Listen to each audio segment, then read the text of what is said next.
guys, nandito kami ngayon sa ano lugar to? Railway. Yeah. Hi guys, ang hirap pala maghintay ng train. Ang hirap. Pero mo sa train lang, naghihintay kami ng almost 1 hour. And then, one free little. Stop! You know, it's like instead of just using your phone, you should also read.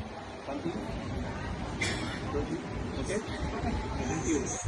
May nalulungkot dito kasi naiwan niya yung boyfriend niya. Ito rin. Ay, masaya ako ha. Ito nalulungkot kasi Hindi ako hindi niya nakasama yung kanyang papa. No.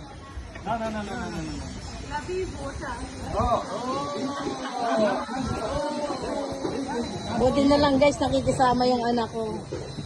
Ayan o.